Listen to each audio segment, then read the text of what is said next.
सुप्रभात क्लास 8 पाठ 12 भक्ति दोहावली तक हम लोग पढ़ चुके हैं। पाठ 12 जो है भक्ति दोहावली वहाँ तक हम लोगों ने पढ़ा था और उसके बाद पाठ 13 देखिए जो पाठ की कटौती हुई वो आपको एक बार बता दें कि पाठ की जो कटौती होनी थी वो अर्धवार्षिक परीक्षा तक ही कटौती होगी। अब चूंकि अर्धवार्षिक परीक्षा में प्रारंभ में थोड़ी सी पढ़ाई में परेशानी हुई, समय कम रहा इसलिए कटौती हुई, लेकिन अब पूरा पाठ हम लोगों को पढ़ना है। यानी पाठ 12 से लेकर के अंतिम पाठ तक हम लोगों को सभी पाठों को पढ़ना है। तो ये पाठ 13 जो है इसमें एक मजदूर की आत्मकथा आप कह सकते हैं। इसमें देखिएगा कहीं भी लेखक का नाम नहीं दिया हुआ है, लेकिन एक मजदूर अपने विषय में क्या सोचता है उसी के बारे में बताया गया है कि एक मजदूर अपने विषय में क्या सोच रहा है। आत्मकथा अगर किसी मजदूर को लिखने को मिले तो वो किस रूप में लिखेगा ये बताने का प्रयास इस पाठ में किया गया है। देखिए प्रारंभ है कि मैं मजदूर हूँ, यानी ये अगर कहा जाए तो एक मजदूर की आत्मकथा है कि मैं मजदूर हूँ, मैं मेहनत कश मजदूर हूँ। देखिए मजदूर के साथ ही मेहनत कश शब्द लग गया क्योंकि मजदूरी जो लोग करने आते हैं उनको बैठने का या विश्राम करने का समय नहीं होता, तो निश्चित रूप से वे लोग मेहनत कश होते हैं। आदिम मानव से लेकर के यानी जब मानव सभ्य नहीं था उस समय से लेकर के सभ्यता की सीढ़ियों पर मेरे हथौड़े की चोट है। यहाँ पे एक मजदूर कह रहा है कि जब मनुष्य आदिम मानव था यानी वो सभ्य नहीं हुआ था, उस समय से जब मनुष्य सभ्य हुआ यानी इस पूरे काल चक्र में ये पूरी जो अवधि रही उसमें कहीं ना कहीं मेरे हथौड़े का यानी मेरे परिश्रम का वहाँ पर किसी न किसी रूप में मोल रहा है और आदिम से लेकर के मानव जाति को सभ्य बनाने में मेरी बहुत बड़ी भूमिका रही है। जमाने का दौर बदला, काल चक्र की गति चलती रही, पर मैंने कभी जमीन पर पीठ तक नहीं टिकाई। एक मजदूर अपने मन के भावों को व्यक्त करते हुए कहता है कि काल चक्र चलता रहा लेकिन कभी भी मैंने अपनी पीठ नहीं टिकाई, यानी कभी भी मैं आराम से बैठा नहीं। मैंने नदियों के बहाव को रोका है। यहां देखिए इसके पहले मैं आराम करने लगूं तो गजब ढह जाए। मैंने निरंतर निर्माण किया है, यानी जिस दिन देश का मजदूर आराम करने लगेगा वास्तव में उस दिन देश की गति जो है वो थम जाएगी, क्योंकि किसी भी रूप से देखिए आज अगर ये महामारी फैली और बाहर से जो प्रवासी मजदूर अपने घरों को लौटे उसके बाद पूरी तरह से देश की अर्थव्यवस्था चरमरा गई।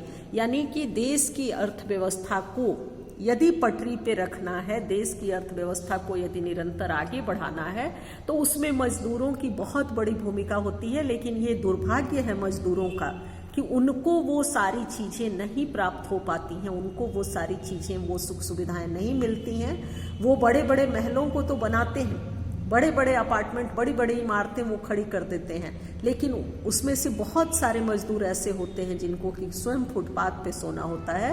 तो वो कहते हैं कि मैंने निरंतर निर्माण किया है, मैं यदि आराम करने लगूं तो गजब ढह जाए, क्योंकि मैंने निरंतर निर्माण किया है। मुझे कभी थकान महसूस नहीं होती, काम करते समय मेरा रोम रोम फड़कता है, यानी मुझे कभी भी थकान नहीं होती। जब मैं काम करता हूँ तो उस समय मेरा जो रोम रोम है वो फड़कता है, अर्थात मैं बहुत उत्साहित होकर के काम करता हूँ। मैंने नदियों के बहाव को रोका है। नदियों के बहाव को रोकना यानी कि उस पर बने हुए पुलों का निर्माण मेरे द्वारा किया गया है। तो पुल जो हैं वो नदियों के बहाव को रोकने का काम कर रहे हैं, यानी उस नदी पर जहाँ से कि लोग पार नहीं हो सकते थे उनको मजदूरों के परिश्रम से पुल का जो निर्माण होता है तो वो नदियाँ लोगों के आवागमन का माध्यम साधन बन जाती हैं।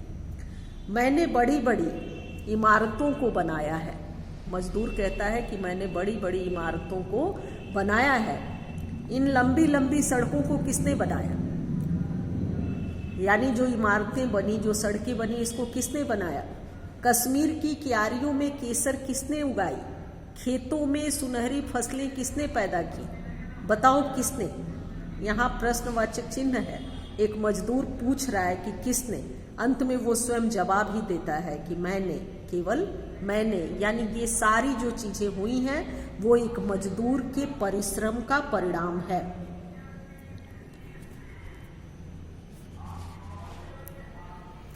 आगे ये मजदूर कहता है कि दिन सोता था, रात सोती थी और मैं जागता था। यानी जब लोग आराम करते थे उस समय भी मैं जाग करके परिश्रम किया हूँ। मैंने पहाड़ों को काटा। पहाड़ काटना बहुत मुश्किल काम, तो ये कहता है मैंने पहाड़ों को काटा, चट्टानों को खोदा। चट्टान, पथरीली जमीन को खोदना निश्चित रूप से बहुत मुश्किल, तो मैंने चट्टानों को खोदा, खानों में जा पहुंचा और वहां से निकाल लाया सोना, चांदी, लोहा, तांबा, कोयला और हीरा। यानी जिस पदार्थ को लेकर के लोग धनी बन गए, जिस धातु को लेकर के लोग धनी बन गए, उसको निकालने का काम मजदूर के द्वारा ही होता है। क्या यह मैंने अपने लिए निकाला? नहीं, बिल्कुल कभी भी हीरा या सोना निकाल करके मजदूर स्वयं के लिए नहीं रख सकता। वो पूछता है बताओ किसके लिए। मजदूर के द्वारा ये पूछा जाता है कि क्या मैंने ये सारे जो धातुएं निकाली, जैसे सोना, चांदी, लोहा, तांबा, कोयला या हीरा, ये क्या मैंने स्वयं के लिए निकाला? तो इसका जवाब निश्चित रूप से होगा कि नहीं, उसने स्वयं के लिए नहीं निकाला। वो कहता है मैंने वनों को काटा और पथरीली जमीन को खोद खोद कर नरम बना डाला। वन को काटने के बाद जो पथरीली जमीन थी उसको खोद करके मैंने नरम बना डाला। मुझे अंग्रेज भारत से मॉरिशस, फिजी आदि अफ्रीका के घने वनों में ले गए। मैंने ही वहां सूर्योदय से लेकर सूर्यास्त तक काम करके खेत बनाए। यानी केवल मैंने अपने देश में काम नहीं किया, बल्कि अपने देश से मुझे अंग्रेज मॉरिशस, फिजी आदि अफ्रीका के घने जंगलों में ले गए और वहां भी जाकर के मैंने काम किया और वहां सूर्योदय से लेकर सूर्यास्त तक काम करके खेत बनाए। अब देखिए इसका प्रश्न, आप शब्दार्थ याद कीजिएगा। पहले इस पाठ के शब्दार्थ को, जैसे मेहनत कश, परिश्रम करने वाला, मानव, मनुष्य, गजब ढह ना मुसीबत आना, गति, चाल, निर्माण, यानी इस पाठ के पूरे शब्दार्थ को आपको याद करना है और अगले दिन फिर इसको हम पढ़ाएंगे। धन्यवाद।